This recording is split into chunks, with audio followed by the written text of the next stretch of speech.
5 राज्यों के विधानसभा चुनाव के नतीजे आ चुके हैं और ये नतीजे बीजेपी के लिए बम्पर खुशी लेकर आए हैं।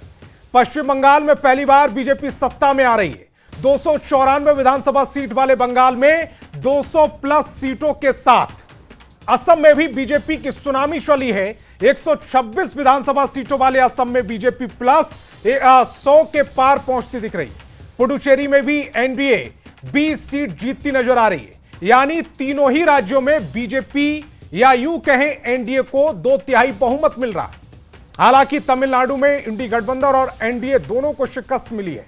इंडी गठबंधन वाली डीएमके यहां सत्ता में थी और 2 साल पहले राजनीतिक पार्टी बनाने वाले अभिनेता विजय की टीवीके ने इतिहास रचा है और पहली ही बार में 100 से ज्यादा सीट जीतकर सबसे बड़ी पार्टी बनी है। हालांकि यहां किसी को बहुमत नहीं मिला है, लिहाजा देखना होगा कि विजय किसके साथ सरकार बनाते। दूसरी तरफ केरल में लेफ्ट सरकार की शिकस्त हुई है। यहां आरजेडी और एलडीएफ गठबंधन में थे, लेकिन यूडीएफ ने बहुमत का आंकड़ा पार किया है। इसका मतलब यह हुआ कि अब पूरे देश में कहीं भी लेफ्ट की सरकार नहीं बची है।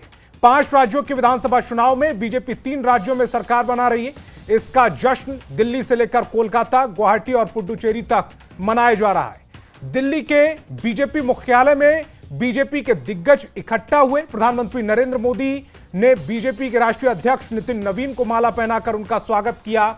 एक तरह से 3 राज्यों में जो कमल खिला है उसका क्रेडिट उन्हें दिया है।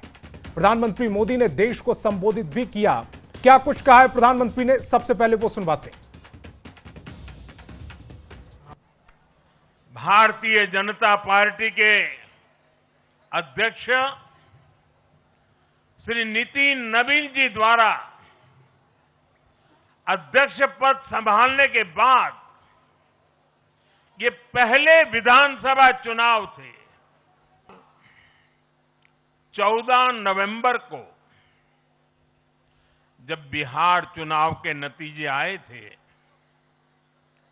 तब मैंने इसी जगह से बीजेपी मुख्यालय से आप सबको कहा था, गंगा जी बिहार से आगे बहते हुए गंगा सागर तक जाती है।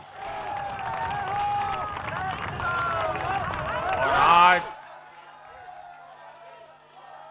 बंगाल की जीत के साथ गंगोत्री से लेकर गंगा सागर तक कमल ही कमल खिला हुआ है। आज का ये दिन ऐतिहासिक है, अभूतपूर्व है। जब वर्षों की साधना सिद्धि में बदलती है